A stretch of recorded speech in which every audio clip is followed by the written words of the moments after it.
specifically at NCAA championship events, after allegations of failure to provide equal amenities. Among other things, the review recommends holding the men's and women's Final Fours at the same site. On Wall Street, a rally, the Dow up 278 at the close. I'm Lisa Brady, Fox News.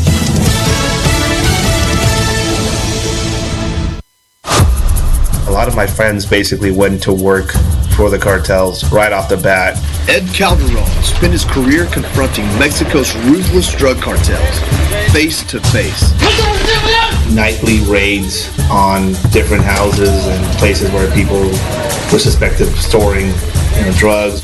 The former paramilitary law enforcement officer was born and raised in what he calls one of the most heavily trafficked cities on the planet, Tijuana. The vehicle carrying this man, the assistant chief of Tijuana's municipal police, sits riddled with bullets. He was found probably 12 hours later with his ID screwed into his forehead, tortured to death, basically.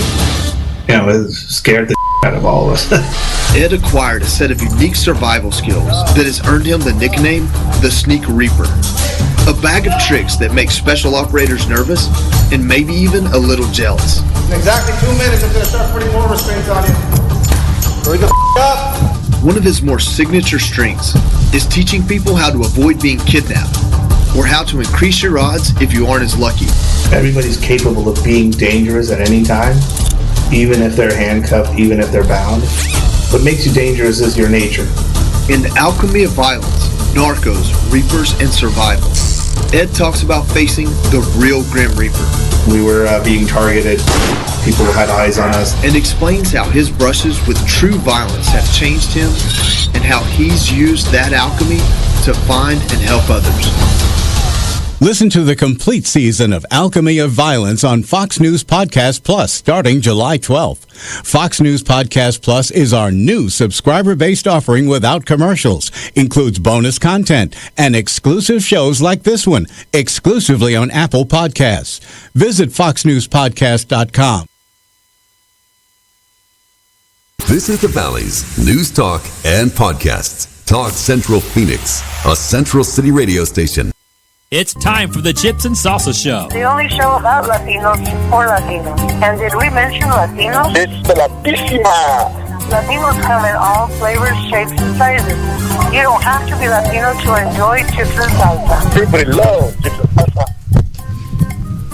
And it is time for the Chips and Salsa Show, Tuesday, 4 p.m. We are here because we are Republicans and conservatives, liberty-loving Latinos. I stole that from Chris Salcedo, excuse me. I'm Alice Lara, and normally here with me is my partner in radio crime, Mr. Don Jorge, but he's not with us today, and sadly, it's because he lost his father-in-law, who passed away yesterday, and so please say a little prayer for him and the family, his wife, Dion. And he'll be back hopefully next week, but that's why he's not here today. But we do have a great show for you, and we have a wonderful guest that I'm going to introduce totally, and we'll be talking to. But just real quick, I will introduce you. He's back. He is a chipsterino from before, Dr. Carl Patrasso. Welcome to the Chips and Salsa Show. Well, thanks, Alice. Nice to be here. It's great to have you back.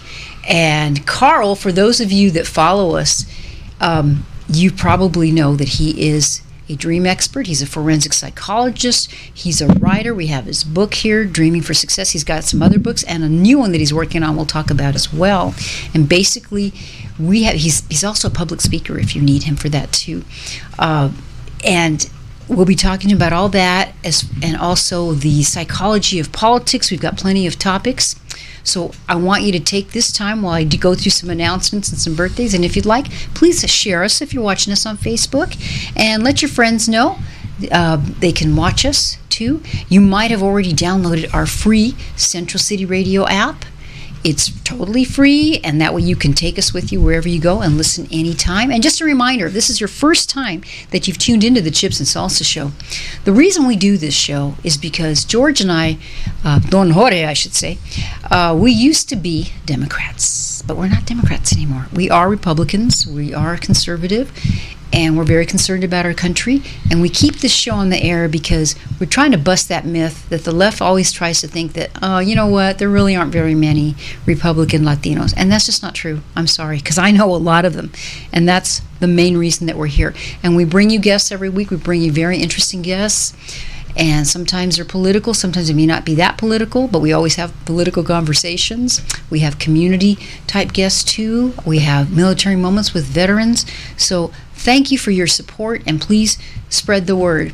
All right, so I want to get to some announcements, some birthdays. I think I'm going to start with the birthdays, and Carl's going to help me out on this a little bit. But first I'm going to tell you, let's see, today's the 3rd, so that means tomorrow is my nephew Randy Lara's birthday, and happy birthday to Randy. Randy's a retired police officer, detective from Las Cruces, New Mexico, and he's just a great guy, and I want to wish him a wonderful happy birthday tomorrow. Happy birthday, Randy. Also, good friend of ours, and Julian knows this guy. Did you know, Julian, that today is Troy Duran's anniversary? Woo! Yes, it's his anniversary. Troy Duran, we knew him way back in the old radio days, and he has this great voice. He does a lot of voice work still. And in fact, you'll hear him a little bit here on the Central City Radio. He did some things for us as well, too. But just a great guy, happens to be a Latino conservative as well. Yes. And congratulations on your anniversary. That's Troy Duran and Sheila Duran. Alrighty, and Dr. Carl even has a birthday coming up in August. I have a birthday coming up in August, and then I have a bunch of cousins who are also August babies. My cousin Linda, and my cousin Cindy, and my cousin Dan Sullivan, and I are all August babies. Oh, happy birthday. Thank you. To the family there. And your birthday's on the 9th, right? My birthday is on the 9th. Wow, happy birthday. Yeah. I hope you have a wonderful one. Got anything special planned for your birthday? I don't have anything special planned, but I expect my friends to throw a party for me. There you go. And Carl is single, so, if you want to celebrate your birthday, give him a call. No. Happy birthday. I hope you have a wonderful Thank you. one. That's awesome. I'm so glad. So if you have an upcoming birthday, or if your birthday's today, happy birthday to you, because they're special and important, and we should relish them as we relish life. Absolutely. We do have a few announcements. I was just telling Carl about this before we went on the air, but our women's club, Greater Phoenix Republican Women, we're going to throw our happy hour, and that's August 20th. We're very excited about it. We've already got quite a few. It's like a candidate happy hour in Arizona. We've got quite a few people who have already RSVP'd, a lot of candidates. It's an informal atmosphere. It's going to happen from 4 p.m. to 7 p.m. at Gallagher's, and that's at 32nd Street and Baseline, down kind of in my hood, South Phoenix area. But there's a lot of space there, and you can come and informally meet your candidates, find out about them. They'll have some time at the mic, and you can go to their tables, get their information, ask them questions, and I think it's going to be a great time. Are you going to try to make it?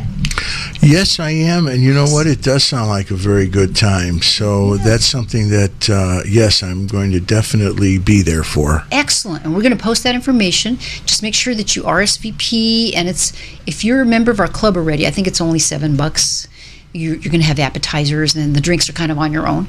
And if you already, I think it's $10 if you're a non-member, which is still a good deal. Go down there and meet everybody and fellow conservatives and have some food and have a drink. You don't have to drink alcohol. Drink whatever you like. But we have very good success with that. That's Greater Phoenix Republican Women. Also, our good friend last week, we talked to our candidate, Jana Jackson, who is running for the Arizona State House in Legislative District 28. And she is going to have an event on Saturday, August 7th, and it's exposing the truth about child trafficking in Arizona. It should be very, very good. And so she's going to be a presenter and has a lot of guest panels. It's at the Scottsdale Worship Center from 3 p.m. to 6 p.m. And that's located at 6808 East Cactus Road, Scottsdale, in the Annex Building 100. Again, that's a Scottsdale Worship Center, 6808 East Cactus Road, Scottsdale, Arizona. And that's the Annex Building 100. You can RSVP to this event if you'd like to go. And that's Jana Jackson, J-N-A, Jackson, A-Z, @gmail.com. And go to her Facebook site. I'm sure she has it posted as well. I mean, they've got a bunch of good speakers. Jim O'Connor, who is the Arizona Corporation Commission, a great guy. I know him. Dan Farley, Grassroots Conservative. Kathleen Wynn. Darren Birch, who has been a guest on our show. Darren is a retired Phoenix police officer who wrote the book Twisted But True. He's a police sergeant, and he is a great, great speaker. So I hope if you're interested in that, please check it out, and maybe you could go to that and say hi to her. I don't know if I'm going to be able to make it. If I can, I will go. Life is busy, as you all know. That happens. We're so glad you tuned in today, because we're going to be talking to Dr. Carl Patrasso, forensic psychologist, good friend of mine, dream analyst. We used to do a show. What was the name of the show? The Dream Show? I think it was the Dream Show. The Dream Show is real basic. We had a lot of fun on that show. We used to have call-ins, and we would interpret dreams, and we'd give information about dreams, and then we'd sort of talk about what was going on in the daily news and kind of relate that to how it affected people's dreaming. And people used to call us up with some doozies. Yeah. They really did. Yes. Wow. And maybe what you should do is do a little segment, and then we'll just, every show we'll call you up at the beginning of the show. Okay, I had this dream, Carl. Can you interpret it? And have people submit it. That'd be fun. Absolutely. I'd be glad to do that. Yeah. All righty. So we're coming up on our first break. We got all the business out of the way. So we can come back. We can have some great topical discussion. If you'd like to go on Facebook, if you have any questions or something you want us to talk about, go on there. I brought my laptop today, so I'm going to try to actually monitor it for you. I'll do the best I can. So you are listening or watching the Chips and Salsa Show, and I'm Alice Lara, and today I have my guest, and that's Dr. Carl Patrasso. So don't go away. We'll be right back with more of the Chips and Salsa Show here on Central City Radio, Talk Central Phoenix. Guac on. Let's stay with us. The Valley's home for podcasts, Talk Central Phoenix. Get the app on iTunes or Google Play. Okay, what do you wear? Because like my dad's Latino and my mom is white, so does that mean I can only listen to like half of Chips and Salsa? That's the smartest thing I've ever heard anyone say about anything. We're back. Welcome back to the Chips and Salsa Show. I'm Alice Lara, your host today, kind of going solo because my good friend and partner in radio crime, Don Jorge, he's not with us today, but he'll be back next week. And our special, wonderful, returning Chipsterino guest, I'm going to call you Chipsterino because you're Italian, so that sounds good. Put the Ino in it, because I call, like, if you're Latino, I call Chipstero, Chipstera, so Chipsterino. Okay. That fits, right? All right. Dr. Carl Patrasso, welcome back. Thank you. Woo-hoo. Thank you. Dr. Carl we've been friends for a long time, since my original radio days back in KFYI. We have. It's crazy how long it's been. Yeah. He's an author. We have his book right here, Dreaming for Success, because he also interprets dreams, and we're toying with maybe doing something on a regular basis with a little bit of dream interpretation. I think that'd be fun. Oh, I'd love to. That'd be really fun. Are you kidding? That'd be great. And he's very good at it, because it's not only just, he's a psychologist, and he has studied dream interpretation for a long time. So it's fascinating. It's just fascinating. When we did that show, we used to have a good time. Yeah, well, I did a lot of research behind writing the book. So I learned a lot as I was writing the book, because there's a lot of science behind dreaming, science of the brain, science of the nervous system, science of how we sleep, and then all the books that there are about symbols and what symbols mean, and metaphors and representations and parables, and so there was a lot that I learned in writing the book. And basically what I tried to do was to make it very understandable for the average reader so that they could kind of absorb a lot in a entertaining way while they read the book. So it'd be easy to read, it'd be entertaining to read, but at the same time you'd be absorbing a lot of information about dreams. And I read the book, and it's a really smooth, nice, enjoyable read. It's, as you can see, it's not 10,000 pages. So, and it's really informative and kind of a good little guidebook. If you see, this is my copy, and I've got some highlighted sections here.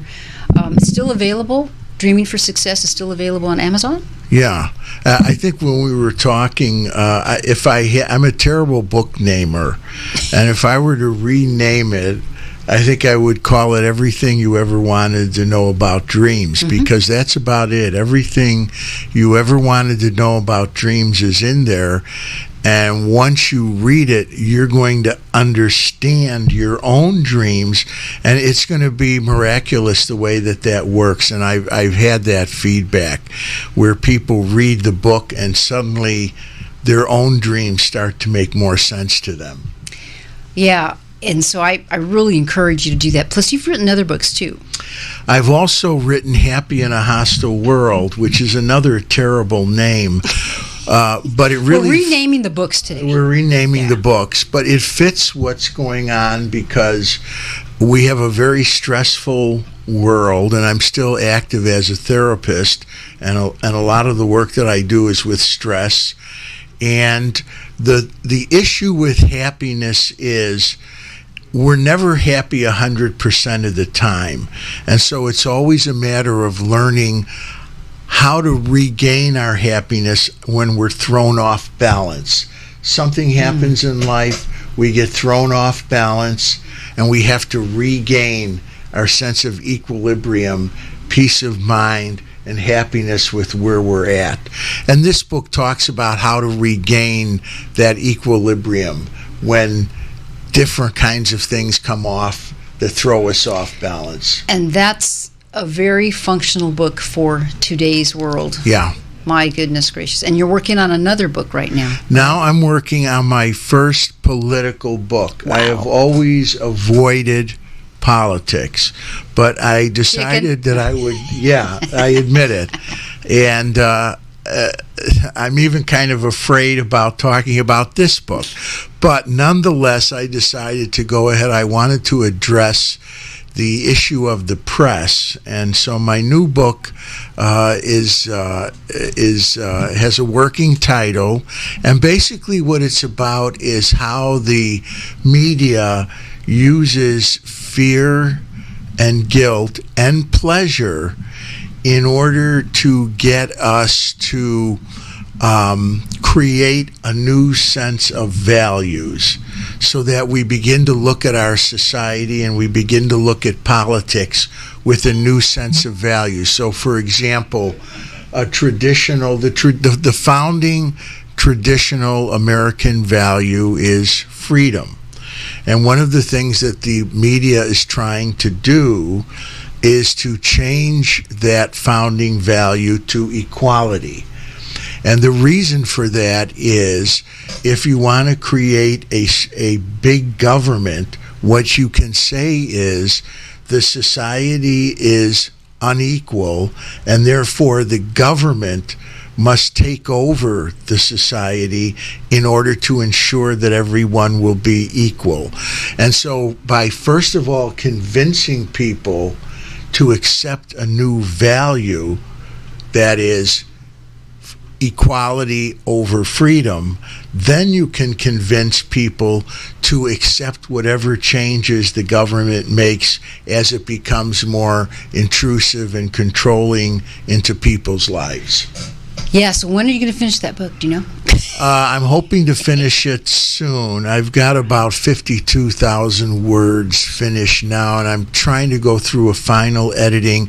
And there's just some new material I'm adding in because there's a great Russian author, and I can't remember his name now, who talks about how societies are retrained in their thinking, and how the Communist Party did this. And of course, we also know from the history of fascism in Europe. And so I'm adding in some material that's good. From that author also into the book. Do you have a title for that book yet? I'm just have a working title, so I'm not too sure yet what the title is. If you guys have any suggestions, chime in. I'm sure he'd be open to suggestions as well. So when you finish that, we're going to have you back as well. We'd like to have you back. So speaking of politics, one of our top stories today, as everybody knows, is Governor Cuomo.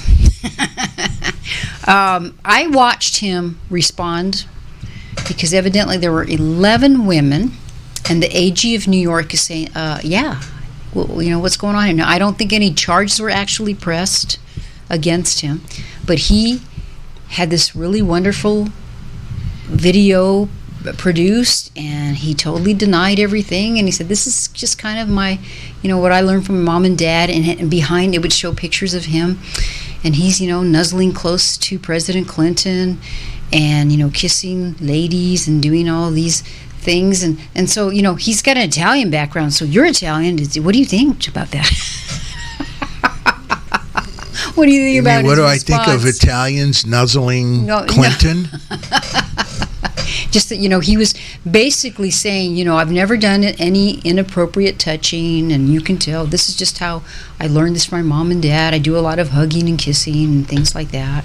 Well, I think what you're alluding to is the idea that Italians have this reputation of hugging and kissing and being affectionate, and that Cuomo is trying to say that because of my cultural heritage, because of my cultural background, I hug and kiss and am affectionate with people, and what's really going on is a misunderstanding of my natural cultural heritage. Also, you should have been there explaining it for him. You did a better job than he did. But I just thought, I know that you're Italian. I thought I was going to give you a hard time. What the heck? Because Latinos are also very affectionate. And we're huggers and very affectionate. But my goodness, that's what he blamed it on. Well, I think what's going to happen is when these witnesses come out, it's going to be they're going to try and show that this goes beyond simple, hi, how are you, love you, good peck to on the see cheek. you, a little hug, and they're going to try to demonstrate that what he did was inappropriate touching or unwanted caressing or uninvited kisses, those kinds of things. And evidently, some Democrats are really not coming to his defense. We talked about that a little bit. Well, I think he's made enemies in the Democratic Party, and his plan was to run for president, and whoever he has made as enemies are definitely trying to stop him. Yeah. Somebody was saying, there was a show I was listening to, and they said if he's not prosecuted or gone after, it basically will kill the Me Too movement. Now, I think if you're a Republican and you just, they always were trying to get President Trump on that.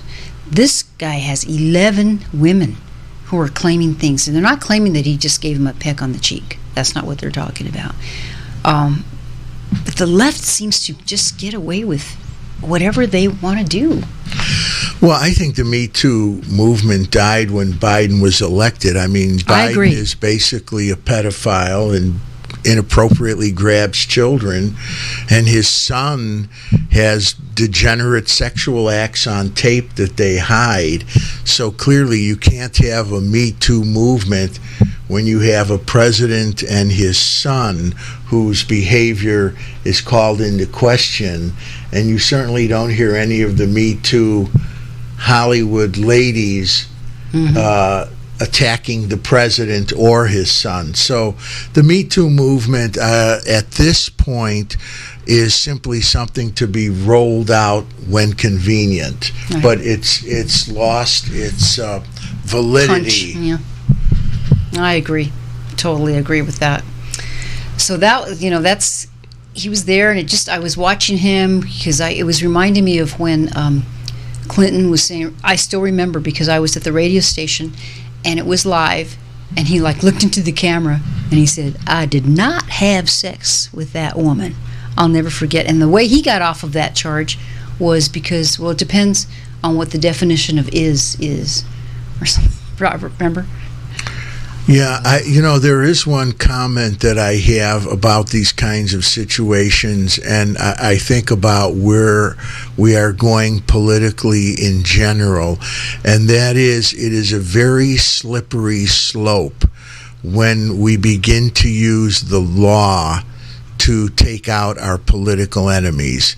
And we saw this during the Trump administration, and it is currently going on in New York. A friend of mine recently said that they have 700 lawyers going over all of Trump's business dealings with a fine-tooth comb because they want to stop him politically. And the flip side of that is you look at someone like Cuomo, who has very strong popularity and makes political enemies, and so now we say, well, why don't we let's go after him, true or false, but we can use the law to end his political career. So I have mixed feelings about it. I'm not a Cuomo fan because I think what he did with the nursing home scandal. Terrible. It was terrible. And we're going to be right back with some better news, we hope, here on the Chips and Salsa Show with Alice Lara and our special guest, Dr. Carl Patrasso, on Central City Radio, Talk Central Phoenix. Don't go away. Vámonos. I love Chips and Salsa. Can I listen too? You got it. Take it away. Yes, sir. Yes, I love Chips and Salsa. Can I listen to? Yes, you can. That's my great nephew Zachary who did that. It's still cute. I'm Alice Lara, and you are listening or watching to the Chips and Salsa Show. And thank you very much, Chipsters, if you are. We're here every Tuesday at 4 p.m. Don Jorge is not with us today, but he'll be back next week, we hope. And our special guest for today, we welcome back our Chipsterino friend, Dr. Carl Patrasso. Thank you for being back here. It's a pleasure. He is forensic psychologist. He likes to talk about the psychology of politics when we have him on. He's an author. He does lectures. He still does a little bit of his own practice, still part-time. So you've tuned into a great show. So I think the next thing I want to share with you is, I hadn't been out of town in a long time because of the COVID thing, Carl. And we went to Laughlin. It's kind of like a little mini Vegas if you're watching from out of state or something. And we went to go see Little Joey La Familia. So those of you of the Latino culture, especially the Mexican culture, it's a very famous personality. He's been making music. He's 80 years old, and he's still touring, and he's great. He's got a fantastic band, just really great musicians and everything. And there's a little, it was a wonderful show. And maybe we can talk about, there's a couple political things that he said, and he's from Texas. His drummer, he was introducing his drummer, whose last name is O'Rourke, and evidently he was the nephew of Beto O'Rourke. And, he's from Texas. And he introduced, and Beto O'Rourke, the next governor of Texas. I'm like, oh gosh, no. Not everybody in the audience applauded that, including me. I think he has a little misunderstanding about Trump. So I could have done without that, but otherwise I will say it was a wonderful show and we had a great time. However, what I want to tell you about is what was going on in Laughlin, where, usually when you go to the casinos in that atmosphere, you feel pretty safe because there's a lot of people, and, there's usually a lot of older people because they're gambling and things, and especially at Laughlin, you have that atmosphere. Well, we were outside of a casino, and I'm not going to give you the name of it because I don't want to get anybody in trouble, but there was an incident where a man was attempted to look like he was going to try to beat up his wife. Well, she got away, so we didn't witness that, and that's a little bit of a long story. Then we also heard there was, if you saw on the news, this was in the news, so I'll tell you, the casino was the Aquarius, and there were a couple of men on Saturday night, and evidently I don't know if they shot one or what, but one did die. And there was also, they were looking in the river for a body, and I don't remember if they found the body. Anyway, that was all from one little weekend. I thought, my gosh, what the heck's going on here? And we talked about the lawlessness, and it seems like maybe people are just kind of like getting to where they don't care, and they're just like a little bit freer with what they do. I mean, I like freedom, but not in that respect. So I wanted to talk to you about the psychology of that, because it seems like the energy is moving, and I think we can blame a lot of it on politics and policies and some of our politicians.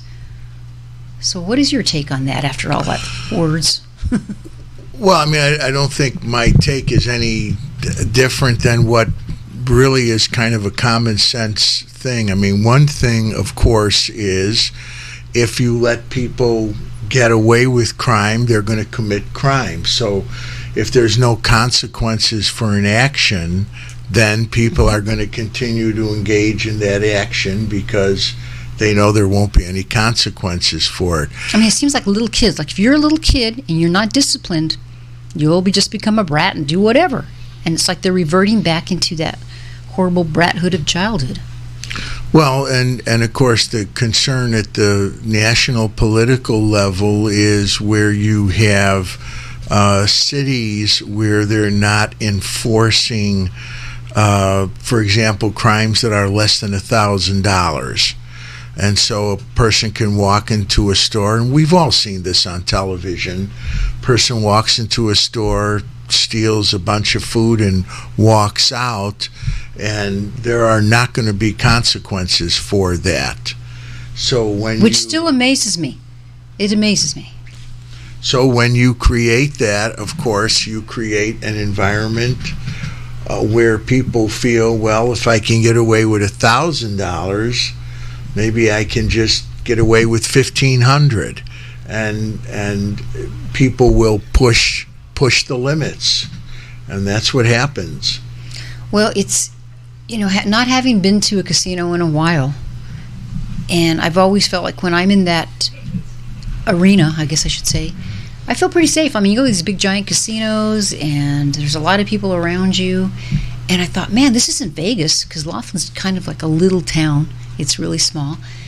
And it was a different vibe after that. And I thought, there's really not a lot of security around here. I ran into the building to get security to come out, and it took them a little while to get there. And, I don't like that, because when you go somewhere and you do things, you don't want to be having to watch your back. But I think we're becoming more and more like that. It's so unfortunate. And it changes the way, don't you think it changes the way you look at things, even if you're a law-abiding person? And I never want to be a prisoner in my home. And I hope it doesn't lead people to be, well, I'm not going to go out tonight because, somebody might be out there.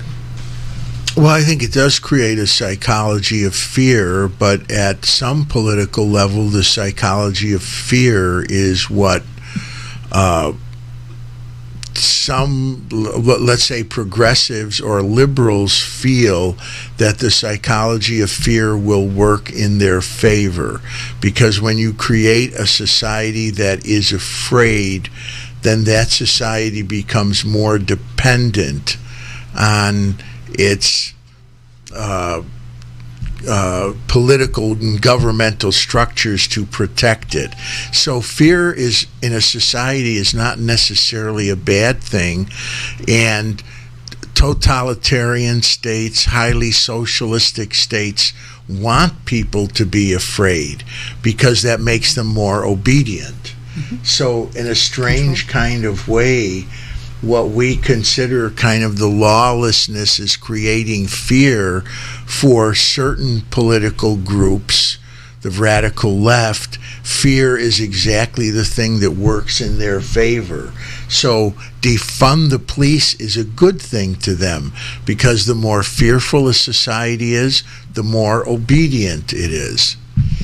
And as Candace Owen keeps reminding us, her belief is that the reason they'd like to defund the police is also because they would like to create a federal police. And what does that do? That will take control out of at the local level. And then again, what are you going to do? You have to look to the feds. And that's kind of like, I know like in Mexico and Juarez, everybody's always afraid of the federales, the federal police. I wonder if it's the same concept. But we're Americans, and we've got to fight for our freedom. And part of that freedom is not being afraid. I'm not saying never to be afraid, like go somewhere and think, you're going to be safe everywhere you go. No, I'm not saying that. But now you look at these wonderful big cities like Chicago, where you're from, and New York. I always wanted. I've been to Chicago. I've always wanted to visit New York, but I don't have a desire to really go there right now. Well, the whole idea of, again, defund the police and creating a society of fear, a big part of that is a bigger strategy, which is to demoralize people. Mm-hmm. Fear, COVID, anything that makes people feel helpless. Because the more helpless you feel, then the less you feel that you have power to change things.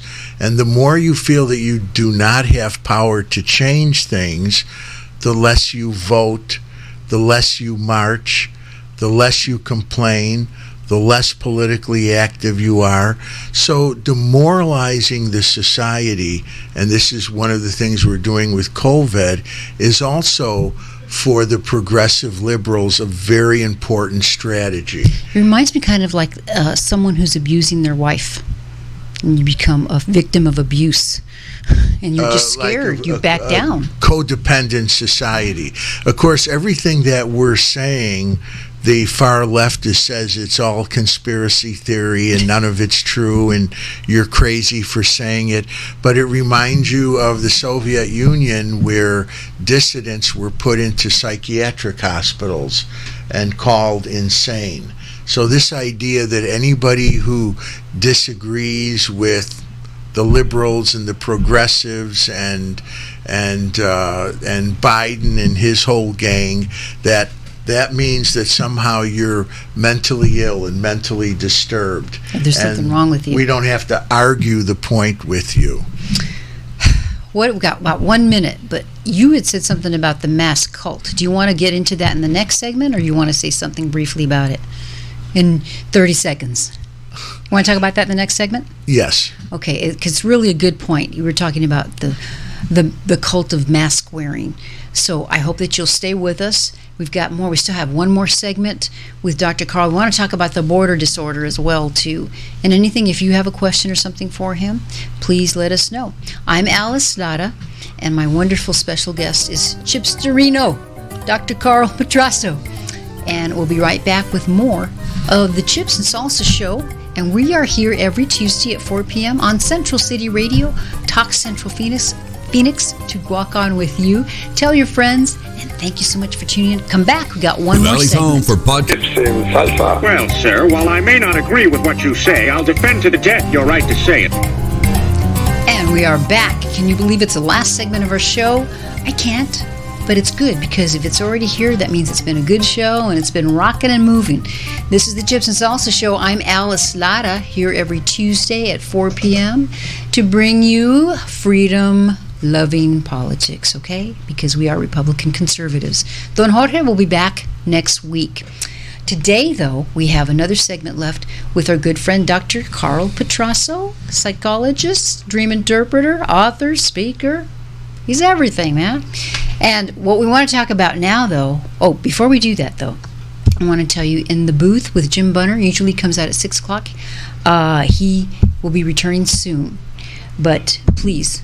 And then the Myron Jackson Show, still working on it. So hopefully just stay tuned for that, and we'll keep you posted.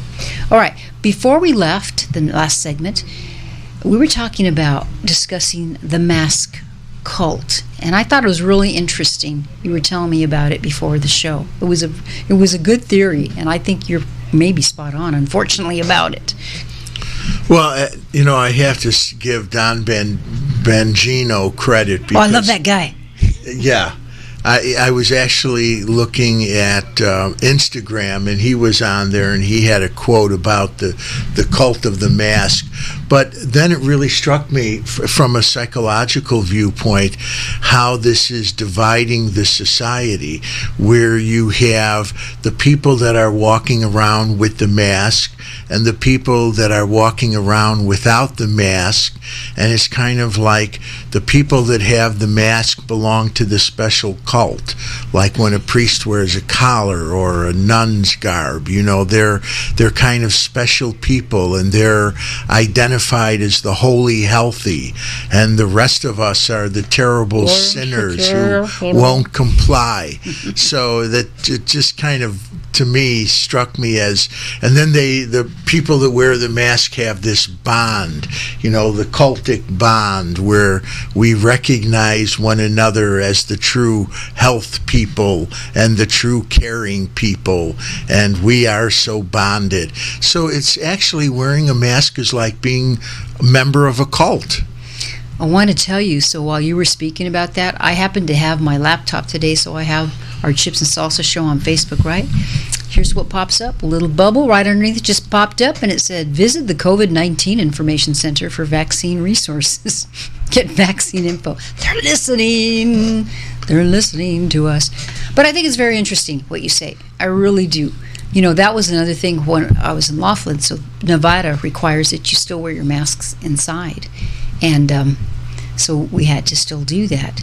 And it's a different energy, you know, because normally, and it's friendly in casinos, people are having a good time. You can see their faces and smile at each other and everything.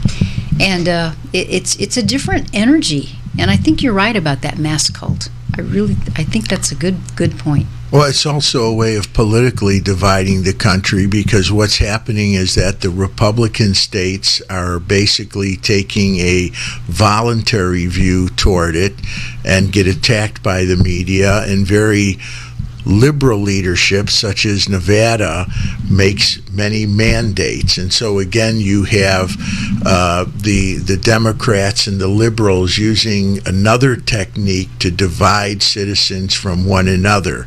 And they like a divided country because they feel that their voters are going to be energized by division, and that's important to them. So there's another strategy involved with that. And speaking about their voters, we still have a lot of border disorder, and it's driving me kind of crazy. You know, I record old sitcoms because I watch and listen to so many shows and political things. I have to take a break for a while. But down at the border, kudos to Governor Abbott. He's trying to do something about it in his own state of Texas. I don't know what's going to happen here in Arizona, but it's a big concern, because we cannot be a nation they have more rights than we do now. They don't have to get COVID tested, and I don't know if they make them wear masks or whatever, but still, you know, they have so much freedom, and they're taking it away, and it seems like it's not coincidental that do we know, are they dumping them all in the red states? There's some states like New Mexico, those people can go and get a driver's license. So now they have a New Mexico driver's license. Go somewhere and get a job with a driver's license. Wow. Well, I mean, this is one of the issues where Republicans have been completely impotent and have really disappointed their followers. But I think that everybody knows on a very common sense level exactly what's going on. Voters, voters, voters. And the best way to get rid of a majority of conservative voters is to import a new majority of liberal voters. So there's no secret to what's going on. Every person. Oh, you're a conspiracy theorist. Come on. About it. Come on, you're a conspiracy theorist. That's not what's happening. Exactly. And by the way, if this is always the argument, there are no longer political arguments that take place. There is only shutting people down by saying you're a racist, you're a xenophobe, you're a homophobe, you're a nationalist, whatever, you're deplorable, you're a Walmart shopper, you're whatever you are, but you're crazy. So there is no longer political discussion that's actually going on in the country. And this is another very dangerous road that we're on. It really is, and you reminded me that also while I was in Laughlin, we got there, I think I told you the story already, and there was a long line to register for your hotel room. And when I got up, there were 2 people working there. And I asked the guy, hey, you guys need some more help here. He said, well, nobody's applying. Nobody's applying. They had the valet parking. They didn't have that. They don't have enough people working there. And the restaurants were affected. The maid service was affected. I mean, we still got pretty good service for where we stayed. But that is a problem. And again, it's a policy of the left. We can't sustain that.